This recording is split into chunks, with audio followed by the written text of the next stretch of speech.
Sai Ram. Have you read the Tapovanam? It is a holy book for daily recitation about the sacred life story of Bhagavan Sri Sathya Sai Baba. It is to be read as a spiritual exercise dedicated to the Lord. The continuous reading or listening of this book will take us back to the glorious life of Swami. When participating in this holy activity, while focusing on Swami, you will be able to develop your focus and concentration as well as notice an elevation of your inner being. It also brings about a pure heart and sends positive vibrations of peace and love to all mankind. Every event and incident here will take you closer to spiritual realization. The completion of this spiritual activity with devotion and dedication will earn you the grace of our beloved Bhagavan. So do not miss this opportunity. Save the date, make the time, and join us for this devotional reading. Sai Ram.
Chapter 6.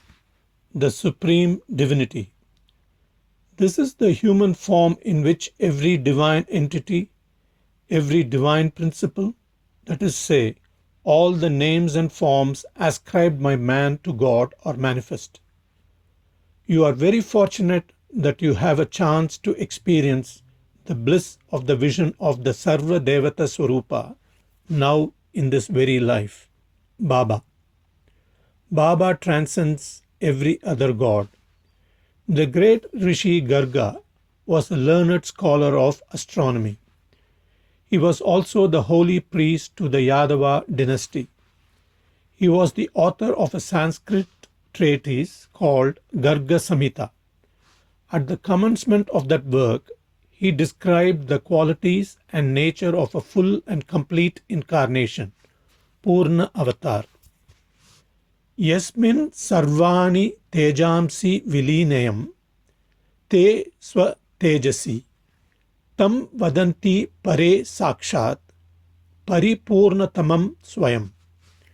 That incarnation of the Supreme, which encompasses within itself the divine glory of all the gods, is the full and complete incarnation. Bhagavan Sri Sathya Sai Baba satisfies this description in all respects. Peddabottu, ardent devotee of both Shirdi Sai and Sathya Sai, wrote a book called Sri Sathya Sai Vrata Kalpam, which describes the procedure of ritualistic worship of Bhagavan. She kept the finished manuscript safely in her box. When she opened the book one day, she found that numerous modifications and alterations had been made in it in red ink. They were all in the unmistakable hand of Bhagavan himself.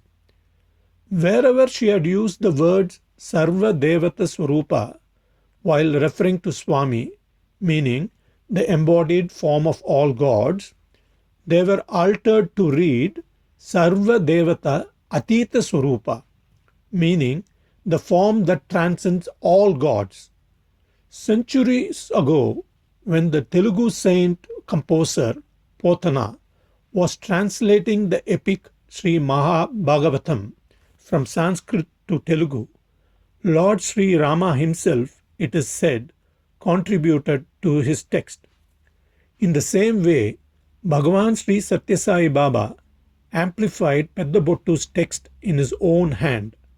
Thereby, he proclaimed to the world in writing that he transcends every god. To cite his own words, this my human form embodies all dharmas, faiths, and divine powers, shaktis, of all gods. Never doubt this at all.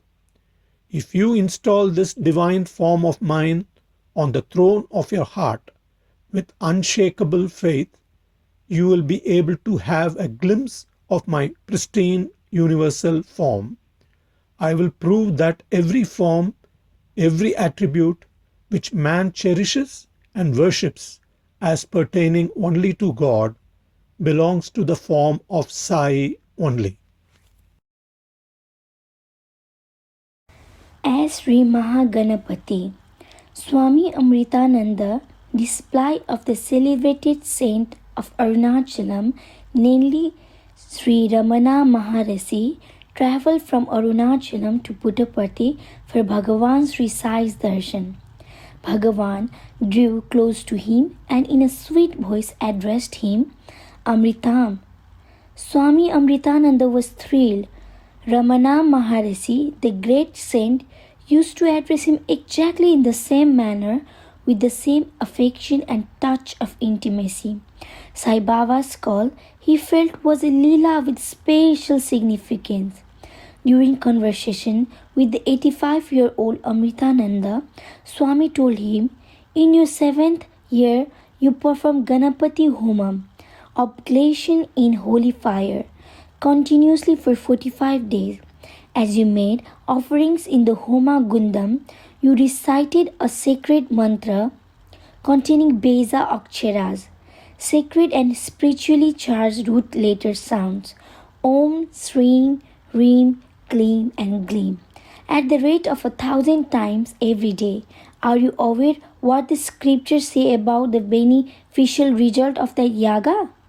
It is said that if a devotee performs it on the prescribed lines, at the conclusion hereof, the elephant-headed Lord Maha Ganapati emerges out of the Homa Gundam, resplendent in his golden complexion, and gives divine darshan and blessings to the devotee. Did you ever have such a darshan? Amritananda replied, I was then only a boy of 7 years. Could the divine darshan of Maha Ganapati be obtained merely through offerings in the Homa Gundam? Sri Sai Baba assured him, it is only because of the result of that recitations of mantra and offerings made then that you have come into my presence now at this advanced age. You shall receive the benefit of that homam right now. Scriptures never go wrong. Amritananda was asked to look towards Swami and as he did so, he saw in the place of Bhagavan Mahaganapati's glorious form with marvelous completion. As Sri Subramanya Swami. Lord Subramanya Swami was the family deity of the Bhatt family of Mysore. In 1943, Mrs. Bhatt was diagnosed to be suffering from cancer. Doctors advised a surgical operation, but her mother-in-law did not agree. She insisted that as they were all ardent devotees of Lord Subramanya, the Lord would surely take care of the patient. For 6 long months, the family stuck to their intense and steady faith and continued their daily worship. But the patient's condition was worsening. One night, she had a dream in which she saw a great serpent moving around her bed. Alarmed, she woke up her mother-in-law. Lights were switched on, but found nothing. But after some time, the patient again dreamt of the same serpent, which, in a moment, changed to Lord Subramanya. He pierced her chest with his trident. Thus impaled, she was taken to the top of a mountain peak. She fell at the feet of the Lord, who asked her whether she wished to remain there or return to her family. She replied that she would prefer to go back to her husband and children. The Lord then told her, "You are fully healed. I will always be protecting you." She saw herself being returned to this world by a narrow, beautiful stairway. The dream was vivid and reassuring. From that day onwards, her health steadily improved and soon became normal. Even while she unfailingly did her worship, she found the time to also serve the poor and needy to the best of her ability. 20 years later, that lady and her husband went to Puttaparthi and had the darshan of Sri Sathya Sai for the first time. Swami gave them an interview. He told her, "I spoke to you 20 years ago." She was taken aback and protested, "No, Swami, this is the first time I am seeing you." But Swami told her, "No, I came to you when you were in Mysore." He also mentioned the name of the street where they were staying in Mysore during her illness. She wondered. The name of the street was of course correct. But when did Swami come there? When did he speak to her? She had no recollection. Then she noticed the staircase leading from the interview to Swami's room located on the upper floor. She counted the steps. There were 18 in number. They were narrow and beautiful. When did she see them before? She suddenly remembered to have seen them in her dream 2 decades ago. They were the same steps which Lord Subramanya had returned her down to this world. In a moment, before she could recover from her wonderment, Swami waved his hand and materialized a beautiful figure of Lord Subramanya Swami, adorned with ornaments of serpents and seated on a chariot. He placed the image in her grateful hands. She realized that the ever merciful Sai Baba was the same as Lord Subramanya Swami, who was worshipped at their home every day. She washed Baba's lotus feet with her copious tears of exquisite happiness. Lord Subramanya Swami stands today by the side of his elder brother Maha Ganapati in Prashanti Nilayam. His idol was installed there by Bhagavan Sri Sathya Baba on 21st of September 1997. As Lord Paramashiva, Rama Raju, the then municipal chairman of Bellary district, came to Uruvakonda to meet Satyam. In those days, Satyam was also called Raju. Rama Raju told Seshama Raju, "We would like to have your Raju with us in Bellary during the next school vacation. You think your brother is just an ordinary boy. You are wrong. My heart is moved by his purity and the glow in his face. I can see a divine effulgence in him. Please bring him along and stay with us for some days." Those were the days when Seshama Raju was somewhat worried about his brother's unusual behavior. He felt that a change of place might help to improve Satyam's mental health. He accepted Rama Raju's invitation and went to Bellary. One day, he organized a trip to Hampi, capital of the Vijayanagar Empire of the yesteryears, to see the famous temple of Lord Virupaksha, Shiva. All of them went into the temple, but Satyam stayed out, pleading some discomfort in his stomach while the others entered it. When the temple priest was offering arati to the presiding deity, the devotees saw the image of Satyam in the sanctum sanctorum in place of the deity of Lord Virupaksha. Seshama Raju was angry. He thought, "Satyam said that he would not enter the temple, but he has somehow sneaked in and taken the place of the Lord. This is blasphemous." He went out in anger, only to see Satyam standing there under a tree. Seshama Raju was puzzled. While he stood outside keeping an eye on Satyam, he deputed another person to go inside and verify things there. He was surprised when he was told that Satyam was seen very much within the temple, even as he stood under the tree outside. As the saying goes, "Antar Bahischa Tat Sarvam Vyapya Narayana Stitaha." Lord Narayana is all-pervasive, present both inside and outside, everywhere at the same time. Everyone in the group realized that this Satyanarayana too was all-pervasive, present everywhere at the same time, both inside and outside the temple. It is also noteworthy that by that time Bhagwan had not yet proclaimed his avatarhood.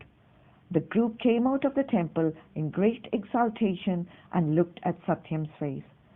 But they noticed nothing unusual in that face, as if nothing extraordinary had happened. It is well known that Swami is the creator of vibhuti. He is seen every day materializing large quantities of it and distributing it among devotees. During festivities of Shivaratri, marking Lord Shiva's manifestation in the form of lingam, Baba used to perform Abhishekam, ritual of pouring, usually water, on Shirdi Baba's image using, instead of water, vibhuti emanating out of an empty silver vessel. The vibhuti would never run out. A particular occasion deserves to be described. In the open ground close to Prashanti Mandir, in the center of a dais called Shanti Vedika, a raised pedestal was set up. A 4 feet high silver idol of Shirdi Sai was positioned on the pedestal. Sri Kasturi stood on one side of the idol and held an empty silver vessel upside down, a little above the idol's head. On the other side stood Bhagavan Sri Sathya Sai and inserted his right hand into the mouth of the inverted vessel in a churning motion. Vibhuti poured out in huge quantities at every turn of the divine hand. It fell over the idol like a deluge. After a little while, Sri Sai Baba removed his right hand and inserted his left hand and brought forth a downpour of vibhuti as he rotated his hand inside the vessel. He took turns now with the right hand and then with the left one. The idol was soon covered fully with vibhuti. Devotees went into the raptures of joy and incessant clapping. Then Sri Sathya Sai wiped the head and face of Shirdi Sai with a piece of cloth. He materialized with a wave of his hand an emerald and placed it on the forehead of the idol. It stuck there. It was a breathtaking miracle. We have only to immerse ourselves in the glorious sight of such miracles, forget ourselves, and become one with the divinity that we are blessed to witness. On that Shivaratri day, devotees saw Shivalingam materializing in Baba's stomach and emerging out of his mouth. Sri Sathya Sai was giving his nectarine discourse and devotees were in rapt attention. Suddenly, Baba stopped speaking and sat down. Devotees started singing bhajan songs loudly. Sri Sai was sweating. He was frequently sipping from a glass tumbler placed on his table. Some movements were noticed near his stomach. He was twisting and turning as if in pain. Singing of bhajans continued with greater and greater enthusiasm. The Atma Lingam began to move upwards from his stomach, reached the throat, and suddenly emerged out of his mouth. Baba held the brilliant lingam in his open palms held together and held it up so that the thousands of devotees assembled there could see it. As the large lingam emerged out of the mouth, the corners of his mouth split and there were stains of blood. Bhagavan addressed the audience and explained the significance of the materialization of the lingam. You cannot comprehend the full nature of divinity, nor can you measure divine power, Shakti, and its glory. It is unreachable and unseen. This incident of the materialization of lingam is a demonstration brought within the limited scope of your comprehension of that divinity, which is present here right in your midst. You are privileged to witness this marvelous spectacle because of divine grace and your good fortune. In February 1974, on the occasion of Shivaratri, Bhagavan materialized a lingam from his mouth and made a sensational pronouncement. Addressing the devotees, he said, "This is the Atma Lingam of 10 inches, Dasha Angulam, as described by sage Kapila Deva in the Vedas and the Upanishads. Your lives have attained fulfillment because you have seen this divine form. You are released from the cycle of universal birth and death. This lingam measures 10 inches around. You see a trident within the lingam in the form of a flame which changes its color every 10 minutes. After many long years, Bhagavan again materialized a Shivalingam named Hiranyagarbhalingam on the auspicious day of Shivaratri in 1999. Again on the day of the Shivaratri in the following year, Bhagavan Sathya Sai materialized from his mouth a golden Shivalingam, Swarnalingam, and showed it to the thousands of devotees assembled in the Sai Kulwant Hall, who went into raptures with joy. They felt that they were immensely blessed by the Lord. As Lord Sri Rama. In 1972, training classes in summer were about to commence at Vrindavan.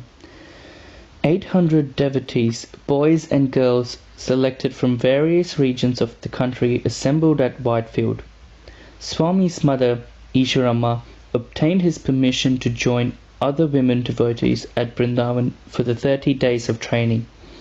She was given accommodation on the floor below that of Swami. The trainees woke up daily in the early hours. They went through the incantation of Omkar, Pranavam, devotional songs, yogasanas, bhajans, service to the poor, and other activities. The participants were very enthusiastic and lively. For Ishwarama, all that was like a festive occasion every day in the temple of Goddess Saraswati, the goddess of learning. On the 11th day of the training camp, Ishwarama experienced a thrilling experience. The next morning she rushed to Peddabottu, who was well known also as Shirdi Ma. She was all excitement as she told Peddabottu, "I must inform you about a wonderful experience I had, but promise me that you would never tell anybody about it." Peddabottu moved closer to her and confidentially inquired what it was all about. Said Ishwarama, "Our Swami is truly God himself. I have no doubt whatsoever." Peddabottu burst out laughing. Ishwarama asked what was so funny about what she said. Peddabottu reassured her, No, I am not laughing at your words. I am only expressing my joy that this fact has come to your knowledge at last. But leave that alone. Tell me how you have come to this realization." Ishwarama said, "You know I'm having high fever for the last 4 days. Last night Swami came to me." Peddabottu interrupted, "Was it in a dream?" "No," said Ishwarama. "I was not able to sleep and was uncomfortably rolling this side and that in bed. Swami came to me in person and inquired how I was feeling. I told him that my body was aching all over. Now, how should I tell you, Peddabottu? He is not our usual Swami whom you and I see every day. In a moment he became Lord Sri Rama, with a dazzling crown on his head and a long bow in his hand. He stood by my side. I was surprised but saluted him. I also tried to get up and sit on the bed, even to get out of it, but could not do so. In a few moments Lord Sri Rama became our familiar Swami. He smiled gently and gave me a little vibhuti prasadam. He said, 'Fever will disappear, don't worry,' and left." Peddabottu was happy and elated. She said, "Swami has certainly blessed you. What a memorable experience!" Ishwarama was in full wakefulness and consciousness when she saw Sri Sathya Sai as Lord Sri Rama. She is indeed exceptionally fortunate and blessed. As subsequent events indicate, that divine experience she had was probably a pointer to the approaching merger of Ishwarama's soul with the Supreme Being. The very next day, 6th May 1972 at 6 a.m., the trainees had just returned from completing Nagar Sankirtan. Swami gave them darshan from the balcony of his residence and went in to have a bath. Meanwhile, Ishwarama had her bath, took her morning cup of coffee, and sat down in her inner veranda to relax. Suddenly, she turned towards the bathroom and cried out for Swami. "Swami, Swami," she called and collapsed. Swami responded from inside the bathroom, "I'm coming, coming." That was all. She breathed her last. On 6th May 1983, Swami spoke on the occasion of the death anniversary, Vardhanti, of Ishwarama. Referring to the special characteristics which distinguished the great lady and the manner of her death, he said, "Usually, at such moments, one's mind dwells on ornaments of gold or similar valuables. It is only to very few persons that Swami comes to mind at the final moment. From the floor below, she cried out to me, 'Swami, Swami.' I responded, 'I'm coming,' and she left. The situation is just like Mahavishnu rushing to bless Gajendra in response to his desperate call for divine succor.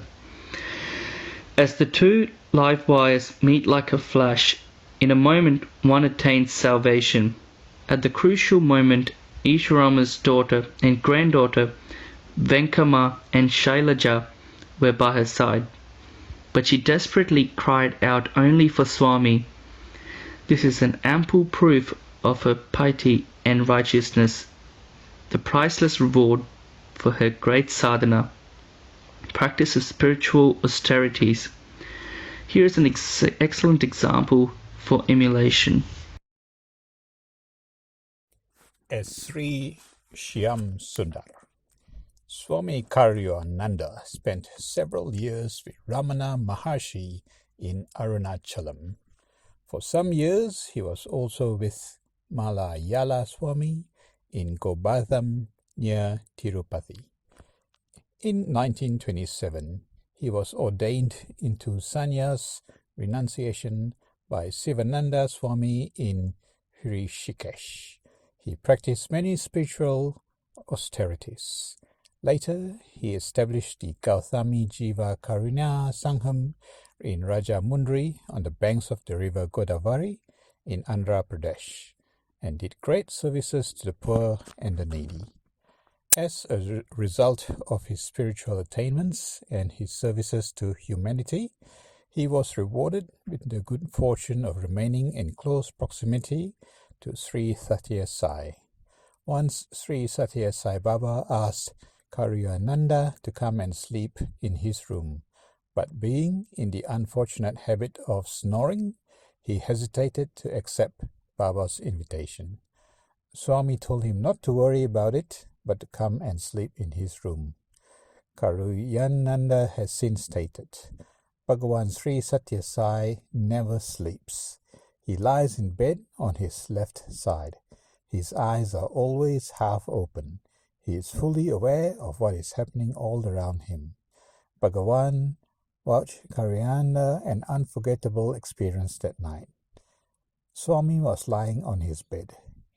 Karyananda spread his bed on the floor and slept.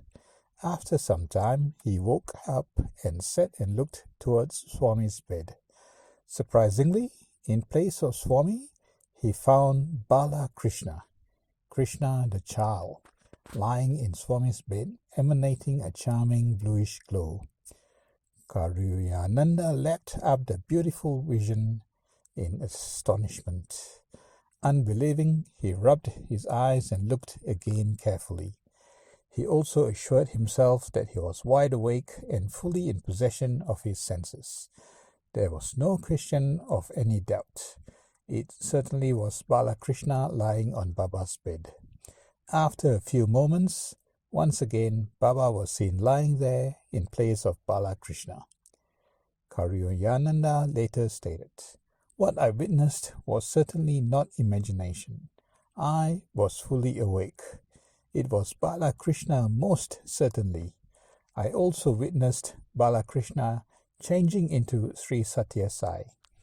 Bhagavan Sathya Sai does not publicly display his divinity. Perhaps he feels such displays might lead to unmanageable crowds converging on him from far and wide." In Sai Sruti, Swami's residence in Kodaikanal, Swami spoke to his students once and revealed a divine secret. He said, "Lord Sriman Narayana has come down to this earth in human form as Sathya Sai. Please understand and accept this fact.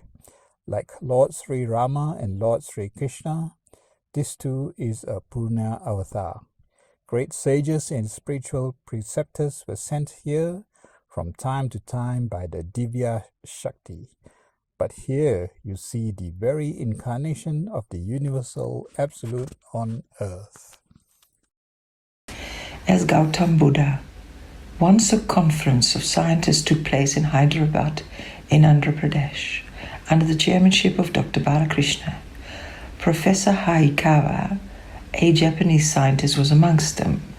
Dr. Balakrishna invited him to his home. There, Dr. Hayakawa saw for the first time a colored photograph of Bhagavan Sri Sathya Sai Baba. He felt immediately drawn to it. In the temple-like house, this attractive photograph stood out in all its decorations. He thought that the picture might be of an honored ancestor of the family. During their conversation, Dr. Balakrishna described the divinity of Bhagavan Sri Sathya Sai Baba and told him that Baba was God incarnate. It so happened that Swami was right there in Hyderabad at that time, and the two scientists went to have his darshan. Swami kindly invited both of them into the interview room. In the proximity of Swami, Professor Hayakawa experienced an intense awareness that he was in the presence of a divine personality. Swami gently smiled at him, waved his hand, and produced a human heart and showed it to him. He was bewildered. Bhagavan asked him what it was. Dr. Hayakawa replied that it was a human heart. "Do you know to whom it belongs?" asked Swami. He answers, "How do I know?" Bhagavan told him, "This is your own heart at the time of your birth." Dr. Hayakawa was stunned. Swami explained, "This is indeed your own heart. Do not be surprised. As soon as you were born, your heart stopped beating. You were as good as dead. Your body turned blue. Your father was a man of faith and a very devout person. He placed your body at my feet and prayed to me. Oh God, I earnestly prayed to you for a child. Is this the way you respond to my prayers? Of what use is this dead body to me? I therefore mended your heart and restored you to life." As a matter of fact, the age of the Japanese scientist was more than that of Baba's. And it was to Lord Buddha that his father had prayed, seeking revival of life in his dead son's body. The secret of that incident was known to no one except his parents.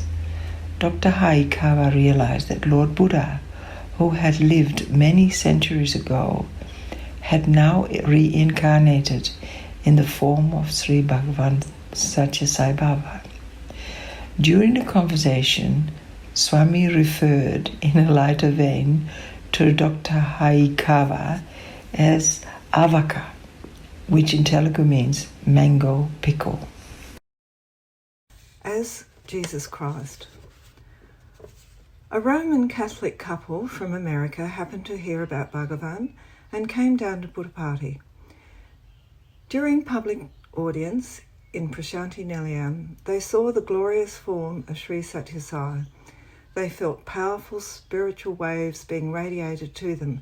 They were surprised and delighted as they experienced an intense glow of happiness. The man was overwhelmed by Baba's eyes, full of kindness and heart replete with love. He was convinced that Jesus himself had come to earth in Sai's form and told his wife as much. The woman did not, however, react favourably. "What nonsense," she said. "We are Roman Catholics. It is not proper for you to say that this Hindu is Jesus himself. I do not agree with you at all on this. She remains somewhat aloof from Sri Sathya Sai. One day, Swami invited the couple into the interview room. The man was undoubtedly in great exhilaration. His wife was somewhat cold and sat a little aside. As the interview drew to a close, the man asked Swami politely, "Swami, may I take a photograph?" Swami agreed, and the gentleman took a few snaps with his camera. The film was developed and printed on their return home. What they saw was not Sathya Sai, but the loving and compassionate figure of Jesus Christ. They were astonished. The woman felt extremely sorry that she could not recognize Jesus Christ when physically present in front of her in the form of Sri Sathya Sai. Needless to say, she became Swami's devotee from that moment. A devotee asked Swami, "Jesus promised to come back again. Are you that Jesus?" Swami explained to him, Jesus did not say that he would come back. What he actually said was that God who sent him to earth himself would come. He pointed to a sheep. The cry of a sheep sounds ba, ba. Jesus indicated that God would come to earth with that name. But his followers did not correctly comprehend what he stated. It is I who sent Jesus to earth. The Kaaba in Baba's palm. When Professor S. Bashiruddin, a Muslim, visited Sri Sai Baba, Bhagwan materialized and presented to him a locket on which was inscribed Allah in Arabic, Sarvantaryami in Sanskrit, and omnipresent in English. They all mean the same. Once some Arabic visitors met Sri Sai Baba in Prashantanilayam. It was a sacred day of Bakrat. Swami invited them into the interview room. He raised his open palm. The visitors saw in it the vision of thousands of devout Muslims praying on their knees before the holy Kaaba in Saudi Arabia at that very moment. These are some instances to establish that Sri Sathya Sai is not only the embodiment of all gods, he is a transcendental encapsulation of every god. Many people belonging to the Jewish faith testify to this fact, like Dr. Samuel Sanvis, who declared, "I am convinced that Baba is the incarnation of God." Whatever descriptions about God are given in the Hindu, Christian, and Jewish lore and literature are not fictional or imaginary. They are all true. They all proclaim the truth that God has the supreme power to incarnate himself as and when needed. As Sri Dattatreya. On this Sivaratri day in 1978, Sai Baba was travelling by car from Ooty to Bangalore. Several devotees and students were accompanying him in cars. Srimati Ratanlal Bhatia, who cooked Baba's meals every day in Bangalore, was also among them. Sri Sathya Sai stopped the caravan at some place and got down from his car. All of them sat down to rest and relax, and Baba began to speak to the gathering about some spiritual matters. He addressed a student who he knew was harboring doubts and misgivings about Baba. "You are holding a Polaroid camera. Take my photograph and you will see my true identity." Baba stood at a particular spot. The student took his position with the camera and was about to take a snap. Suddenly, Srimati Bhatia rushed forward and tried to straighten the creases on Baba's garment. Swami sternly ordered her to go away. As he spoke somewhat curtly and loudly, the poor lady was frightened, turned back, and stood at a distance. The student clicked his camera. In a few moments, the Polaroid picture developed in sharp colors. It was of the divine composite form of Lord Dattatreya with 3 heads: Lord Brahma, Lord Mahavishnu, Lord Maheshwara. The photo also showed 4 dogs and a cow standing by the side of the Lord. When the picture was shown to Swami, he told Srimati Bhatia, "Do you now realize why I firmly ordered you to go away at the moment this photograph was being taken? Extremely powerful radiations were emanating from me at the time. You would not have been able to withstand their impact." Sathya Sai is the Supreme Being, the primordial source of the cycles of creation. Srishti, maintenance, sthiti, and ultimate annihilation, layam. This truth has been demonstrated by Sathya Sai through this incident when he revealed himself to be the transcendental divinity, combining within himself Lord Brahma, Mahavishnu, and Lord Maheshwara, the Great Trinity.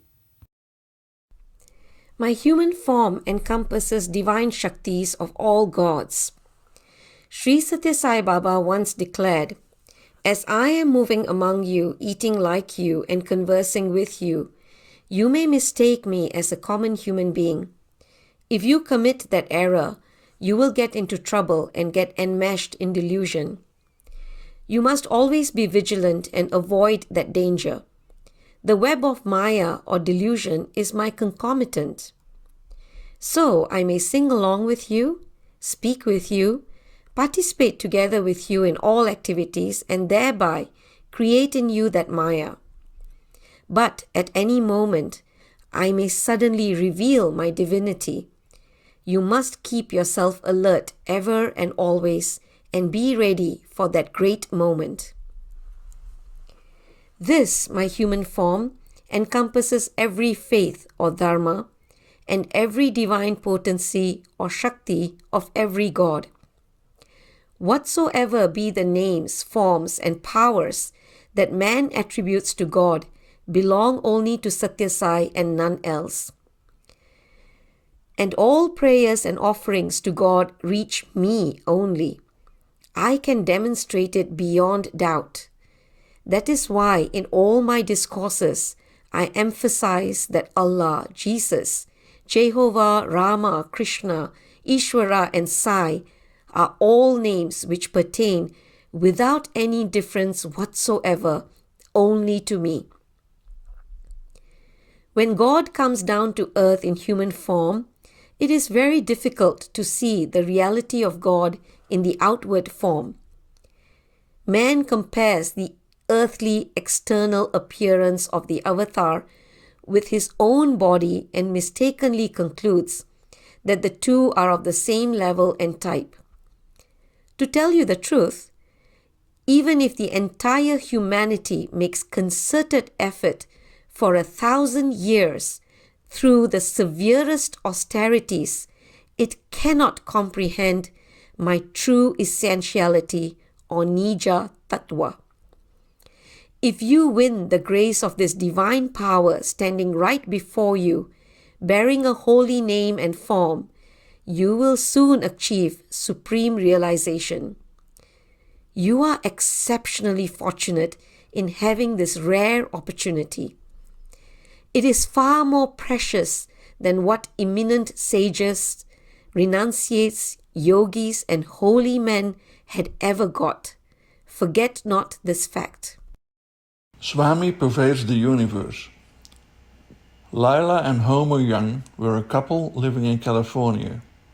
Homer used to work in the establishment concerned with launching of satellites.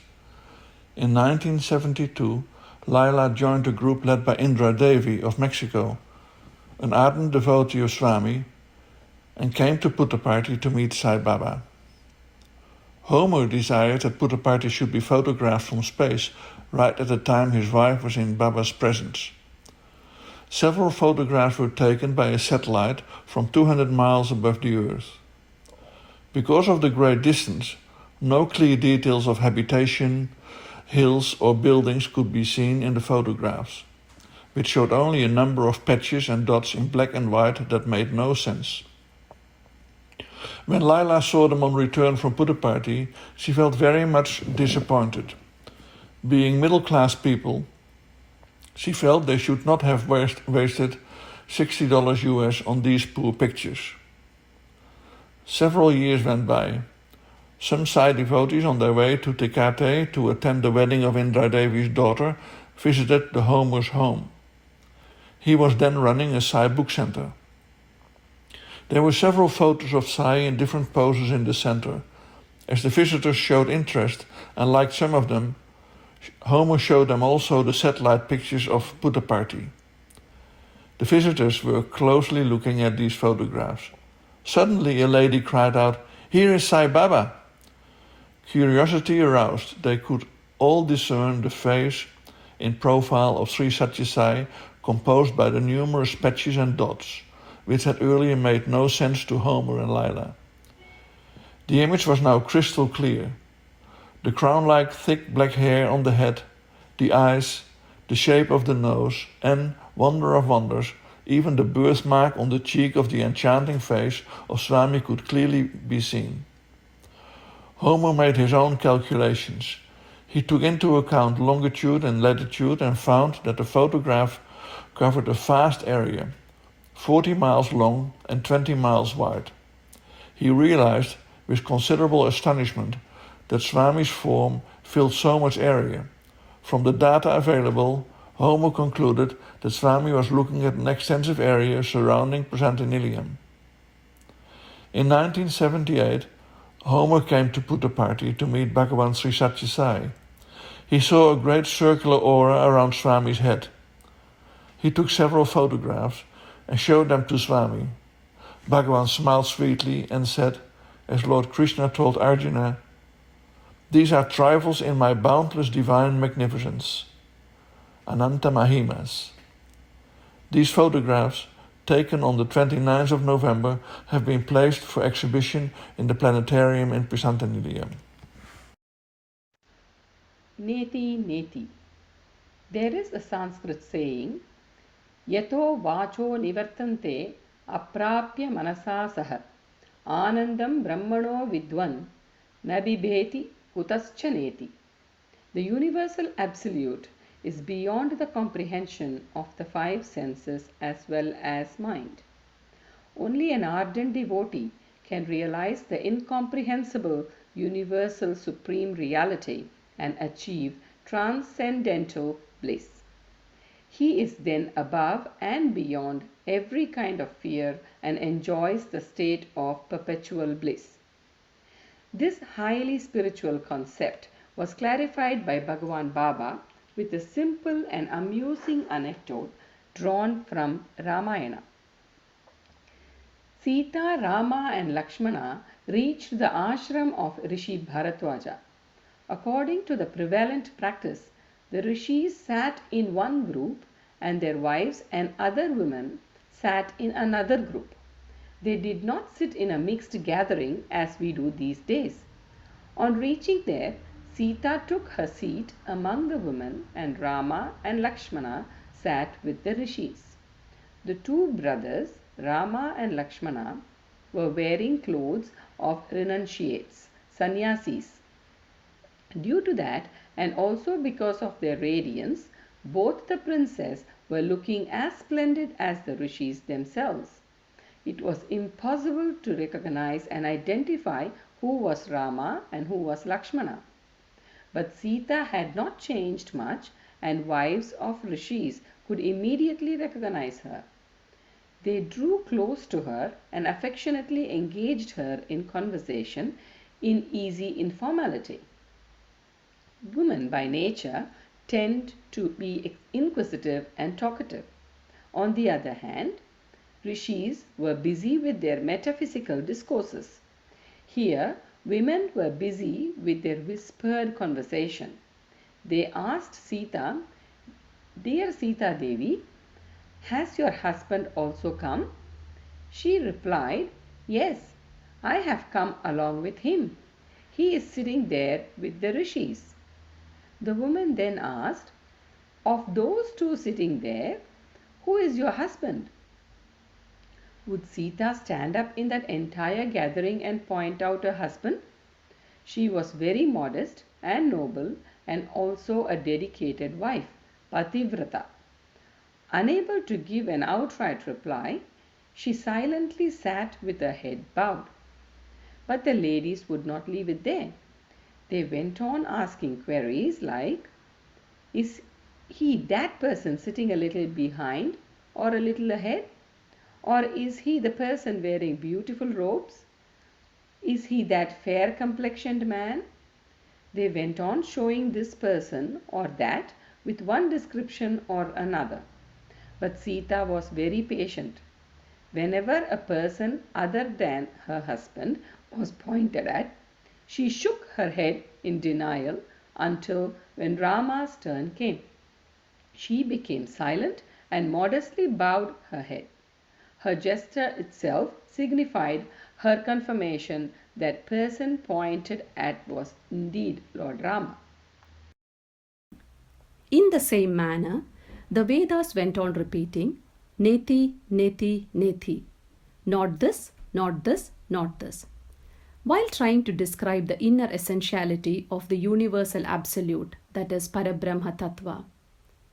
When the Vedas were to finally describe that universal absolute, they became mute, wordless.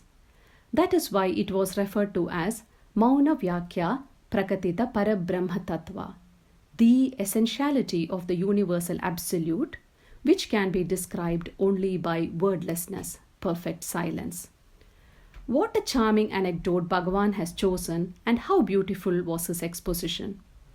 In simple words, and by a sweet and enchanting anecdote, Baba unraveled the meaning of the Vedic words Neti, Neti. He also explained their spiritual significance. Ordinarily, these words are superficially and literally explained as not this, not this. But there is another and more subtle way of interpreting them. The Supreme Being is universally pervasive. It is boundless in magnitude, and infinite are the variations it displays. It is immutable and it is indestructible. So, when the nature of that Parabrahma is considered, and in that context Neti is used, we should understand the word as not only this, not merely this, but there is a lot more to it. If we look for the deeper meaning of the word Neti in this manner, its scope becomes vast and profound. The entire universe, comprising moving Chara and non-moving Achara entities, is suffused with that universal being, that is Parabrahma. So it is omnipresent, that is, there is no place or point of time in the universe where that universal being does not exist. Therefore, when we try to identify that supreme reality by looking at a particular object, this and that, and question ourselves, is it this, is it that, and so on, the response, not this, does not satisfy us adequately. On the other hand, the answer, not merely this, not merely that, fits more perfectly the universal reality we try to describe. When we try to understand the compassion, magnificence, and distinctiveness of Sathya Sai Parabrahma, we question ourselves, is it this? We soon realize this is not all, there is much more to it. So, that indeed is the correct answer, the satisfying answer. For the Vedic dictum, Neti, Neti, therefore, the correct and fully satisfying answer is not merely this, there is much more to it. The subtle explanation given by Bhagavan Sri Sathya Sai will bestow enlightenment on even the enlightened. Our homage to the great repository of Jnana. Om Shri Sathya Sai Parabrahme Namaha. Shanti, Shanti, Shanti. End of chapter 6.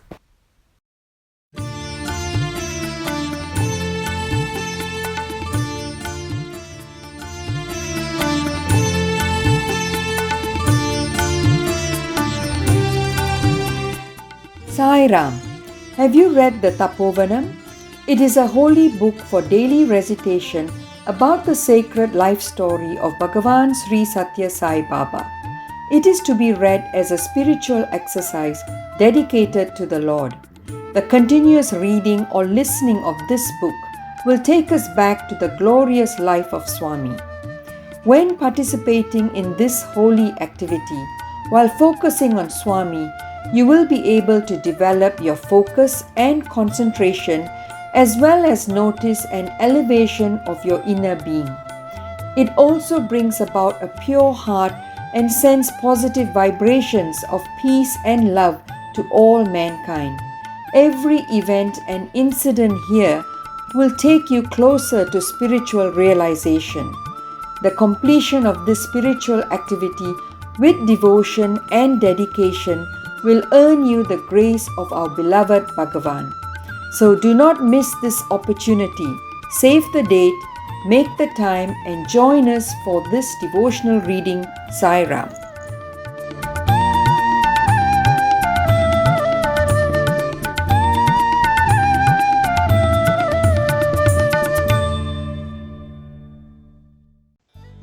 Sairam all. Just a reminder, we are now live on YouTube and Facebook. You can search on YouTube for Sai Organization of Australia. Please subscribe to the channel and click on the bell icon to receive updates and reminders of our upcoming inspirational programs. On Facebook, please search for Sai Organization of Australia and like and follow our account.